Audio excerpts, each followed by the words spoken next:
Niloko mo pa rin ako. All this time, nakikipagtulungan ka pa kay Morgana? Kailangan kong gawin yun para makita ko na si Mama. Tsaka, para makalis na din ako dito sa farm. Neri, ang dali mo namang mauto. Palabas lang lahat ni David, hindi ba?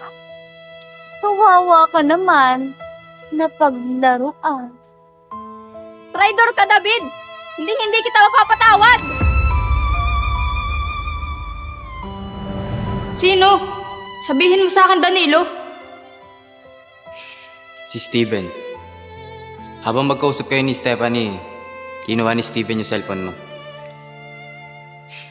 Kaya, nung hinahanap mo ito, hindi mo na ito makita. Hindi yun magagawa ni Steven.